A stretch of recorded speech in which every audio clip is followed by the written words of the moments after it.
Ada sebuah hadis Nabi yang diriwayatkan oleh Imam Tirmidzi nomor 3377, dinyatakan hadis sahih,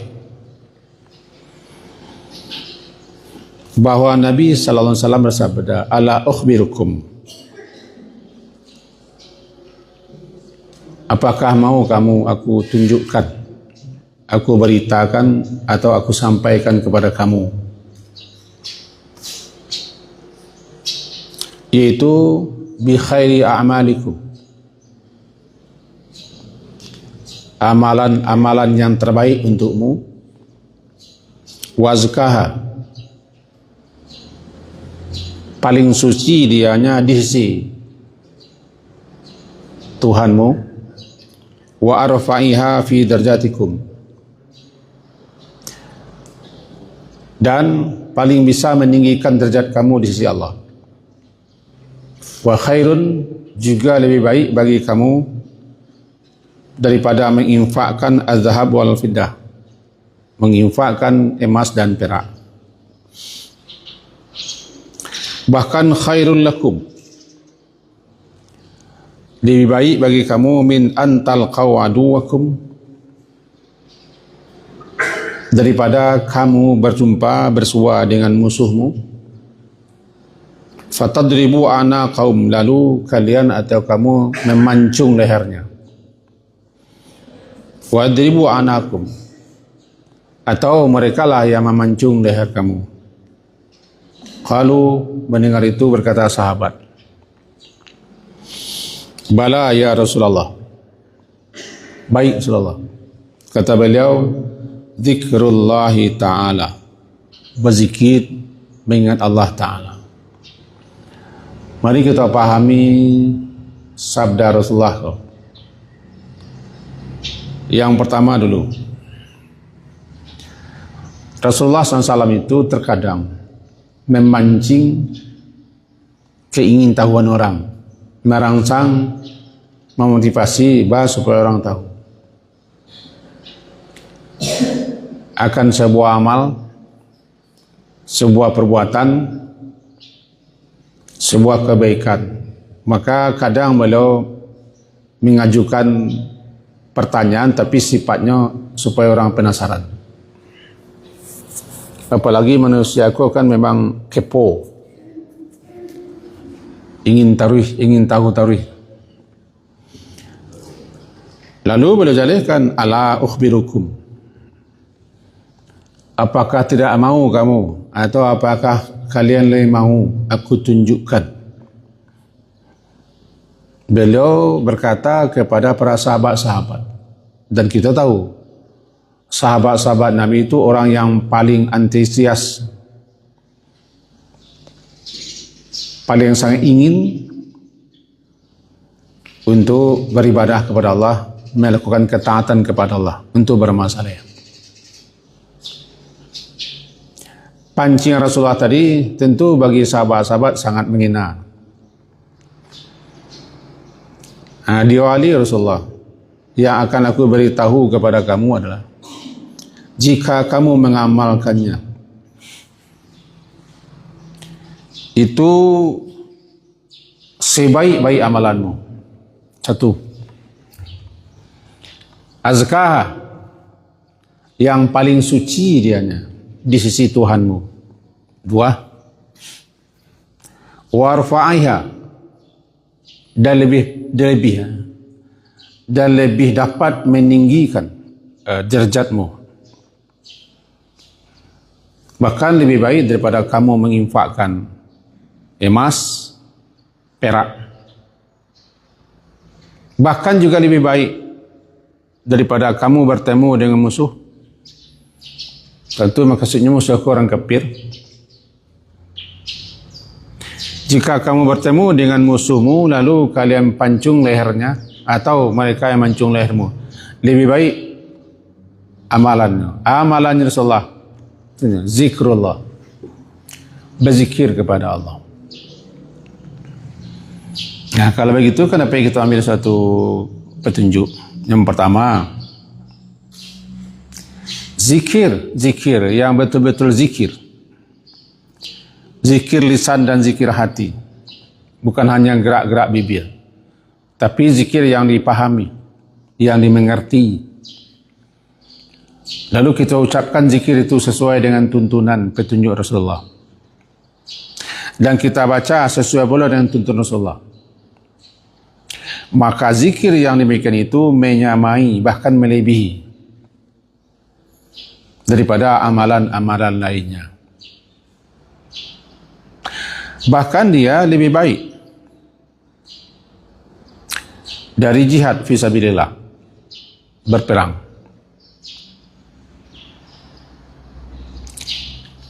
Kata sahabat, apa teruslah? Ya zikir. Berarti yang pertama, zikir lebih baik daripada berperang fisabilillah, daripada menginfakkan emas dan perak. Yang kedua, seluruh atau semua amal itu bertujuan untuk mengingat Allah. Okay. Seluruh apapun amalan, ibadah, ketaatan, takarub kepada Allah, tujuan akhirnya agar kita ingat kepada Allah.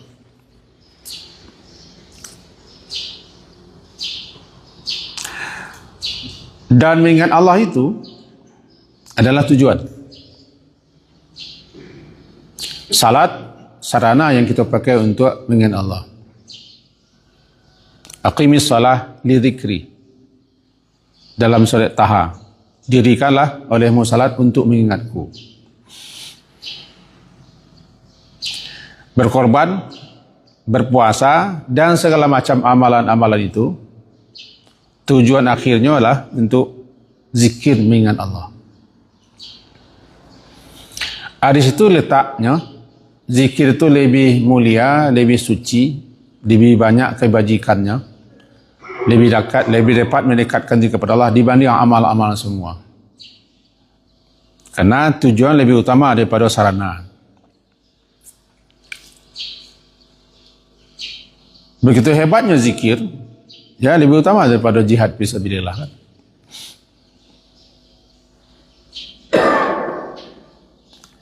Yang berikutnya, maksud daripada zikir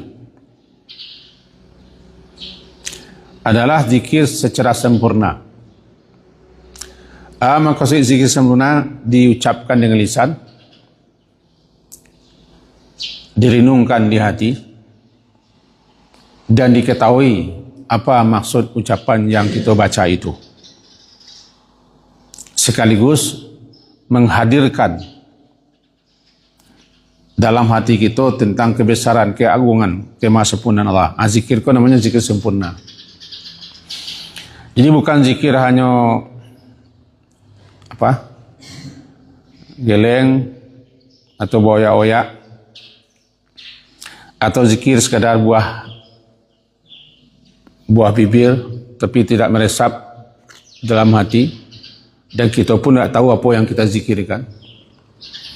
Jadi zikir-zikir yang menghadirkan ingat kita kepada kebesaran, keagungan, kemahasucian, kematinggian Allah, zikir itu diucapkan dengan lidah. Jangan lupa, belum tentu zikir-zikir yang kita baca, yang kita ucapkan itu langsung diterima Allah. Kenapa? Ada kalanya kita berzikir tidak sesuai dengan tuntunan Nabi, atau tidak sesuai dengan kaifiatnya, atau adab-adabnya, atau juga syarat-syaratnya. Jadi bagaimana supaya zikir yang nilainya tinggi itu lebih baik daripada semua amal? Kan tinggi itu. Amalan yang paling suci di sisi Allah, zikir. Amalan yang lebih dapat menaikkan derajat di sisi Allah, zikir. Amalan infak dengan emas atau dengan perak lebih tinggi, lebih baik daripada daripada emas dan perak itu diinfakkan. Tentu tidak sembarang zikir. Maka sudah seharusnya kita memperhatikan adab-adab dalam berzikir. Kaifiat cara-cara dalam berzikir. Dan juga ucapan-ucapan zikir yang kita baca. Ini betul dah. Walaupun tujuannya baik, tujuan rancak, tapi caranya tidak sesuai dengan tuntunan, tidak jodoh. Atau zikir cakap tu kita tukuk-tukuk, kita tambah-tambah, kadang-kadang menyimpang daripada yang diajarkan Nabi. Tak jodoh. Itu makanya perintah dalam sore yang awal kita baca cakap, ya ayyuhalladzina amanu. Wahai orang-orang yang beriman, berzikirlah kamu mengingat Allah dengan zikir yang sangat banyak. Ada zikir itu yang telah ditetapkan jumlahnya. Taati, ikuti itu. Seperti setelah salat, itu zikir-zikir nalah ditentukan bilangannya. Seperti istighfar 3 kali. Istighfar itu zikir, iyalah. Dan zikir mengingat Allah. Atau membaca tasbih, tahmid, tahlil setelah salat sekian. Atau zikir-zikir pagi. Lah dulu ditunjukkan Nabi apa-apa sudah dibaca. Atau zikir petang. Ada Allah tuntunannya. Zikir malam kalau ada Allah tuntunannya. Harus mengikuti itu. Ada pula nanti zikir yang bebas. Tidak terikat dengan tempat, waktu, keadaan dan jumlah. Biasanya zikir ko disebut dengan al-baqiyatus salihat. 5 zikirnya. Tasbih, tahmid, tahlil, takbir, hauqalah. Subhanallah, walhamdulillah, wala ilaha illallah, wallahu akbar, la hawla wala quwwata illa billah. Kalima-lima nako disebut al-baqiyatus salihat. Amal-amal saleh yang berkekalan sampai ke akhirat sana.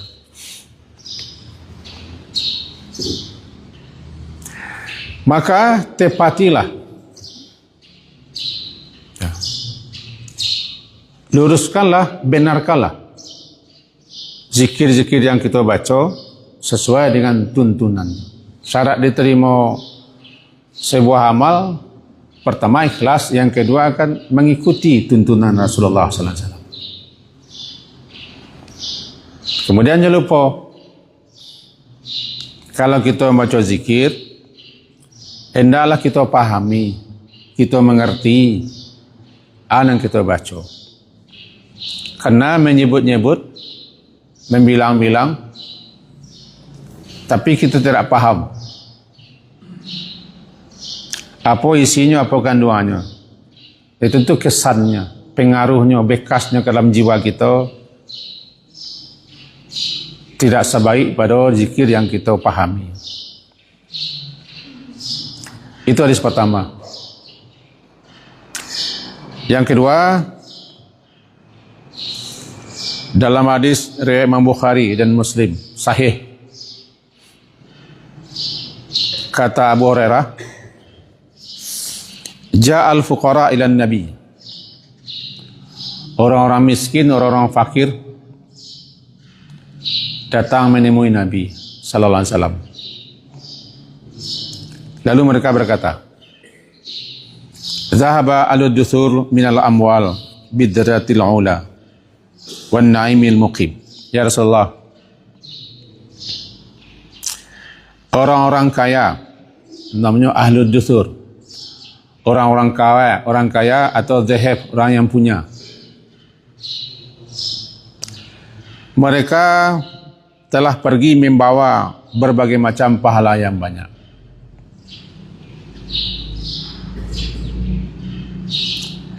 Mereka bisa menginfakkan harta mereka sehingga mereka berhaji dan umrah, bersedekah, berinfak, mengeluarkan zakat, membantu, menolong, melapangkan orang lain. Bahkan mereka pun berjihad dengan harta mereka.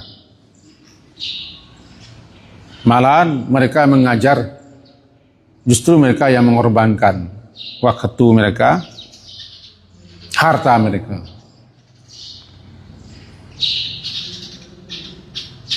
Dan mereka memperoleh derajat yang tinggi dan nikmat yang kekal. Lantaran mereka dengan harta mereka bisa berbuat berbagai macam amalan-amalan. Lalu kami miskin ke Rasulullah,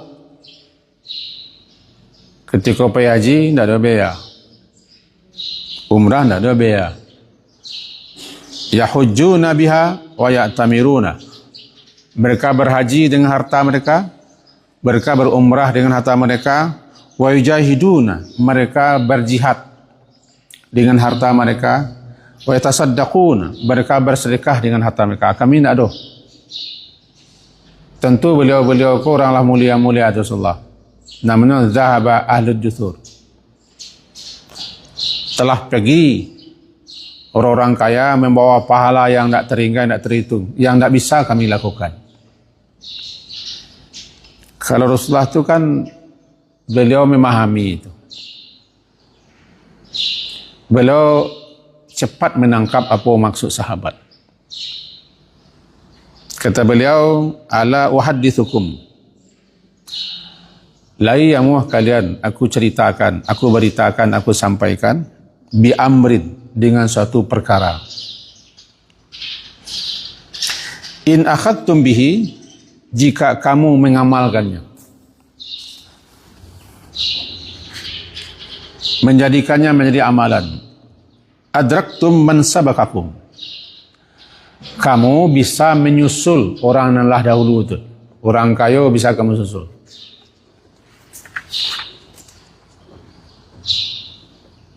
Walam yujidkum hadum ba'dakum, dan tak akan bisa orang lain menyusul kamu. Orang-orang belakang kamu tidak bisa menyusulmu, dan kamu bisa menyusul orang-orang yang kaya.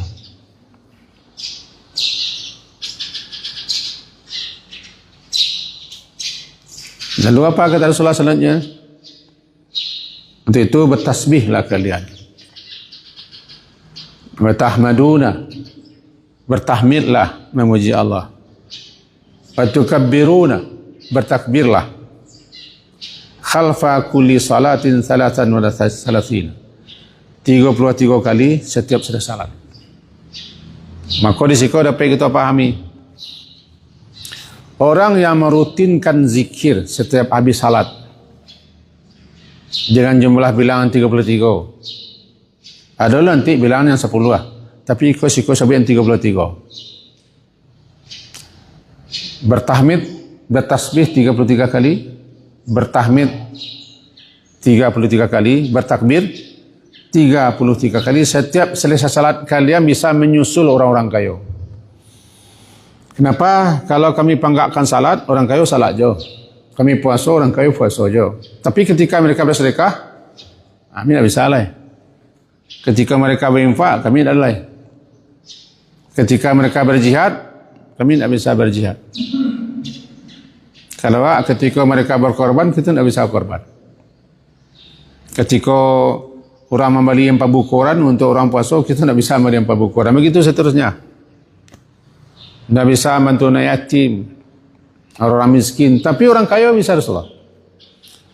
Mereka salat sama dengan kami, puasa dengan kami, beramal dengan kami. Tapi kelebihannya mereka punya harta, yang dengan harta itu mereka beribadah, beramal.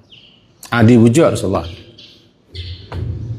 Wujud Rasulullah, bertasbihlah, bertahmidlah, bertakbirlah 33 kali setiap selesai salat. La dapat kalian menyusul orang-orang kaya itu. Lalu para sahabat kau mengamalkan. Kemudian di saat lain mereka kembali menemui Rasulullah. Rasulullah, apa yang engkau ajarkan kepada kami itu telah kami amalkan.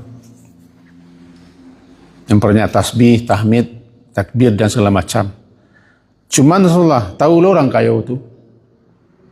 Sahabat-sahabat yang kaya tahu lo. Mereka pun tasbih, tahmid, takbir. Baca Rasulullah. Jawaban beliau dengan senyum, itulah karunia Allah. Cari amalan lain. Atau banyak zikir kalian daripada mereka. Atau perbuat hal-hal yang baik. Sehingga dapat menyamai harta. Itu penjelasan Rasulullah kepada kita bahwa zikir cakap itu tinggi nilainya. Luar biasa balasannya. Sangat baik dibanding dengan amal-amal lain. Cuman harus kita memperhatikan adab dan kaifiat tadi. Karenanya acok di dua kok. Kaifiat tata cara. Adab bagaimana mestinya kita beribadah atau berzikir supaya baik. Karena bisa jadi orang berzikir tapi tidak sesuai ucapan zikirnya dengan ajaran Nabi. Atau caranya tidak sesuai dengan cara ajaran Nabi. Atau adab-adabnya tidak terpenuhi. Kalau dipenuhi adab-adabnya, caranya, kaifiatnya, mengikuti tuntunan Rasulullah, ikhlas dilakukan, maka zikir seperti itu dijanjikan Rasulullah lebih baik, lebih utama dibanding dengan amalan-amalan lainnya yang di situ tidak ada zikirnya. Dua hadis. Hadis berikutnya kita rangkaikan saja hadisnya. Satu kali dalam hadis yang diriwayatkan oleh Abu Daud dalam kitab sunannya, hadis itu nomor 3667. Bunyinya begini.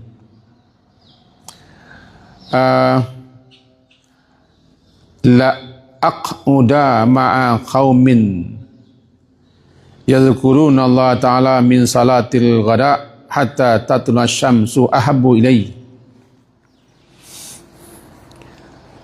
Duduk aku, kata Rasulullah, la an aq'uda, duduk aku bersama orang-orang yang berzikir kepada Allah. Kini kau akan duduk awal. Sudah salat subuh kan duduk awal. Duduk. Bersama orang-orang yang berzikir kepada Allah. Baca Quran zikir namanya itu. Majlis ta'lim, majlis ilmu namanya zikir, majlis zikir. Setelah salat subuh duduk sampai hatta tatul asyamsu, sampai terbit matahari.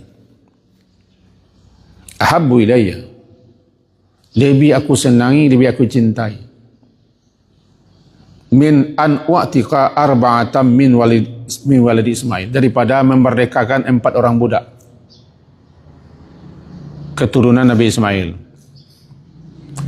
Budak ku orang adalah habis kemanusiaannya, cuma budak bisa dijual belikan. Budak itu bangga-bangganya harus untuk induk sambang. Ini budak setengah orang je. Tidak pembantu, tidak pegawai, tidak karyawan, budak. Budak itu tidak merdeka. Negeri-negeri yang kalah perang, lalu pemenang perang menjadikan budak laki-lakinya, wanitanya dipermainkan. Itu risiko perang. Kita dulu zaman Belanda kan diperbudak. Di zaman Jepang kan diperbudak. Atau di Bali di pasar budak. Nabi Yusuf kan di Bali di pasar budak. Dapat kan pasar teranak namanya. Kau orang barantai bakabe orang mana. Bisa dipilih sana kembali. Kalau tapi arago berpindah kepemilikannya kepada sana kembali. Dan harus tunduk patuh taat. Sebab pemiliknya bisa saja memukul, bisa menendang, bisa tidak boleh makan, sebabnya budak.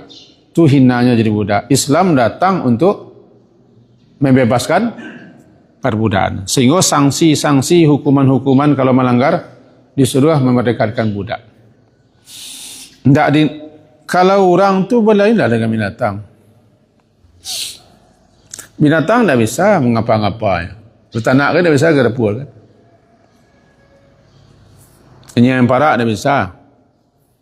Kau orang, tapi inilah binatang.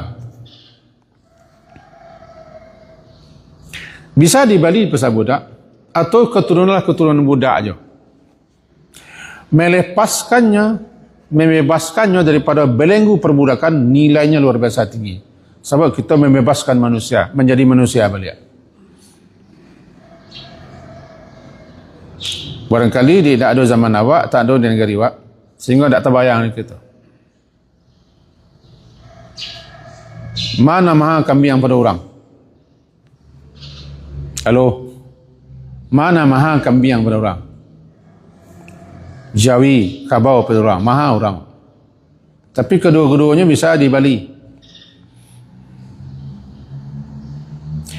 Taruhlah, kau taruhlah. Harago budak sama ya harago kabau kadang siku. Taruhlah begitu. Walaupun tak keseimbang. Atau sama ya harago Jawi semental. Puluhan juta beli kan. Cuba lapen Jawi itu sampai ikut. Lapen set. Lagi kurang. Tak ada nama terah. Sebab bernilai. Itih tu. Jangan kamu lapian Jawi kada, malapian siku asyik, nak muat. Budak tentu nilainya, harganya lebih tinggi lah daripada Jawi, sapi, unta, daripada harta. Itu budak. Kata Nabi, aku suka, aku senang untuk duduk-duduk bersama orang yang berzikir. Yadhkurunallaha ta'ala min salatil ghada. Duduk bersama-sama orang yang sedang berzikir atau sedang mengingat Allah setelah salat subuh sampai matahari terbit, lebih aku cintai daripada melepaskan budak 4 orang.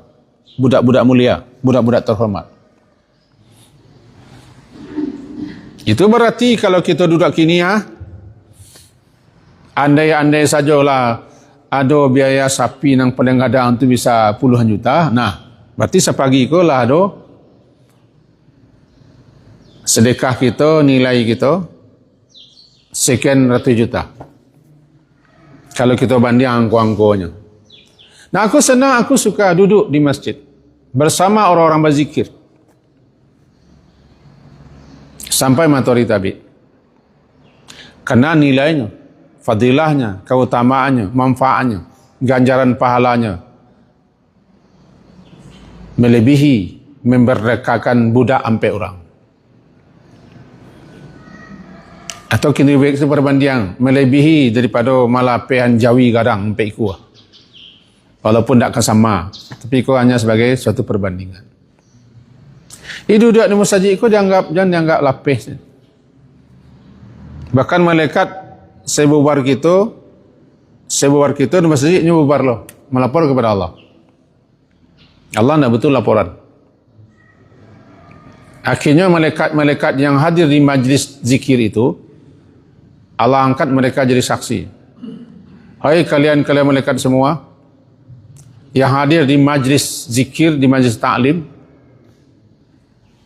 di mana orang baca Quran dan memahaminya, kalian semuanya jadi saksi bahwa siapa yang hadir di situ, dosanya sudah aku ampuni.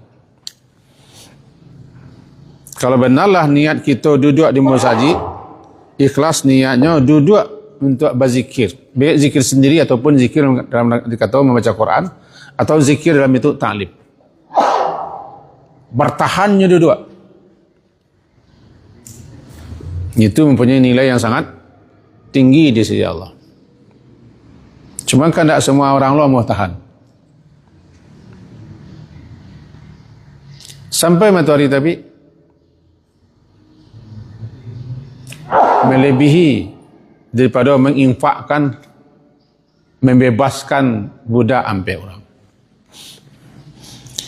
Selanjutnya, walaan akuda, dan demi sungguh aku duduk bersama orang-orang yang berzikir kepada Allah min salatil asri, daripada setelah salat asar ila taqrubas syamsu, sampai matahari terbenam di maghrib. Duduk ambo di majlis itu, di tempat orang berzikir, apakah membaca Quran atau segala macam, atau ta'lim atau segala macam, ahabbu ilayya, lebih aku senangi, lebih aku cintai, lebih aku sukai daripada memerdekakan sampai orang budak. Hadis sahih. Dah 3 hadis kita baca menjalikan betapa tinggi nilai, faedah, ganjaran, balasan, derajat orang yang betul-betul berzikir. Cuman catatannya yang tadi jo, belum tentu zikir-zikir yang kita baca ko diterima di reda Allah. Karenanya terkait dengan ilmu. Orang yang melakukan suatu amalan, suatu ketaatan, suatu ibadah, walaupun dia rajin sangat, tapi tidak berilmu tentang itu. Banyak rusaknya daripada encak, banyak rusaknya daripada eloknya. Karena tidak berilmu. Makanya dikatakan berilmu dulu, lalu amalkan. Jangan beramal dulu baru berilmu. Karena biasanya orang mendulukan amal, tidak berdasarkan ilmu, nanti datang orang menarang kayaknya. Tidak mau menukar. Aku rasa sesuatu. Tidak, aku salah. Aku tidak benar, aku tidak tepat. Aku caranya, tidaknya masih tahan. Sebabnya mendulukan amal daripada ilmu. Kecuali orang-orang tertentu yang mau merubah kaifiatnya, caranya yang tidak sesuai. Dia orang tahu dirubahnya. Maka penting kita mengilmu. Jadi dalam surah Al-Ankabut hari Selasa pagi yang lalu kan ayat 45 begitu kan, inna salata tanha anil fahsya'i wal munkar wa la dzikrullahi akbar. Sesungguhnya salat itu dapat mencegah kekejian dan kemungkaran. Wala dzikrullahi akbar, dan sungguh berzikir kepada Allah jauh lebih besar. Panjang lebarlah kita tarangan di hari Selasa subuh yang lalu. Selanjutnya disampaikan dalam sebuah hadis lain, yaitu ada seseorang datang menemui Rasulullah. Anna rajulan qala, lalu dia berkata, ya Rasulullah, inna syara'i al-Islam qad kathurat alayya.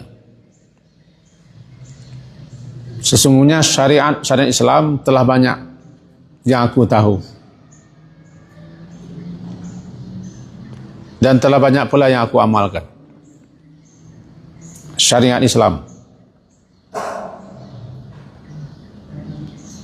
Untuk itu Rasulullah, fa'akhbirni bi syai'in, maka beritahulah aku sesuatu. Akhbirni bi syai'in, beritahulah aku tentang sesuatu hal yang atashabbatsu bih, yang aku pegang are-are, mau pacik kuat-kuat dak lepeh dan mau amalkan. Kata beliau menjawab, qal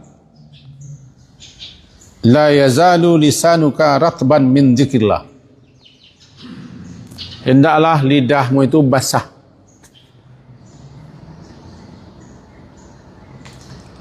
lantaran mengingat Allah. Makna basah kah? Tidak bisa kita pahami hakiki. Orang kalau banyak bicara, mereka ini banyak bicara apa? Banyak kecek, maka lidah basah. Kalau tak bisa mengecek, keriangnya. Atau ketika kita mengecek, ludah kita keluar bukan keluar mencuang. Keluar dari lidah tu. Itu tanda banyak mengecek. Banyak mengajar. Dan segala macam basah lidahnya. Jadi orang yang banyak mengecek, banyak berkata, banyak mengajar, segala lidah basah. Kini kau, hendaklah basah lidahmu dalam berzikir dengan Allah. Banyakkan zikir. Sehingga lidah kamu tu nak kering. Karena selalu bergerak untuk berzikir. Dan basahkanlah lidahmu lantaran kena zikir.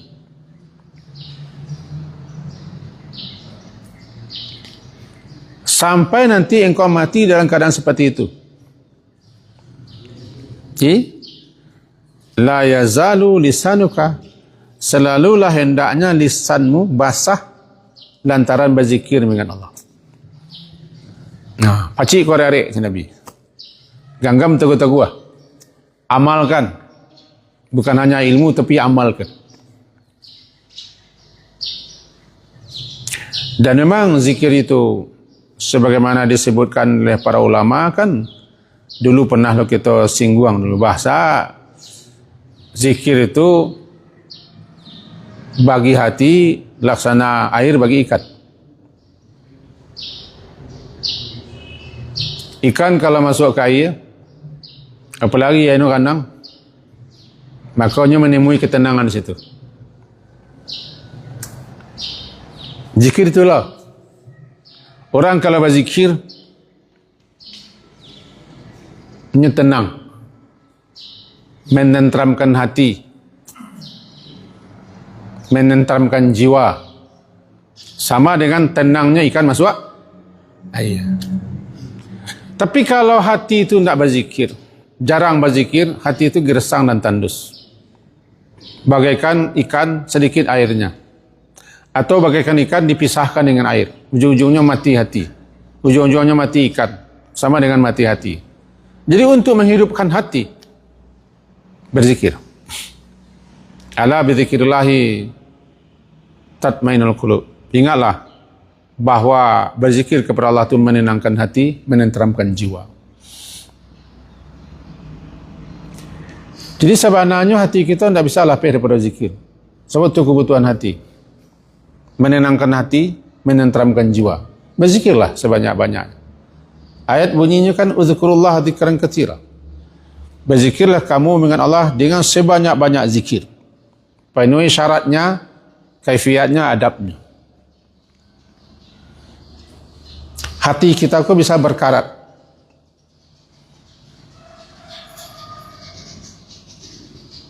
Bisa kotor. Bisa kumuh. Maka dikatakan likulli syai'in jila. Segala sesuatu yang kumuh, segala sesuatu yang kotor, segala sesuatu yang busuk, ada pembersihnya. Wa inna jila al-qulub, ketahuilah pembersih hati yang kotor, hati yang kumuh, hati yang hitam, zikrullah, berzikir dengan Allah. Makanya kalau kita sedang gelisah, sedih, duka, cemas, bimbang, khawatir, takut, itu hati kita sedang galau, digalaukan oleh dosa. Sebab nak mengumumkan hati dosa. Nak mengotori jiwa adalah maksiat. Bagaimana membersihkan hati daripada kekotoran-kekotoran itu? Zikir. Kalau kain dibersihkan dengan mencuci, badan dibersihkan dengan jalan mandi, rumah dan kumuh dibersihkan dengan sapu, maka hati bersihnya dengan zikir.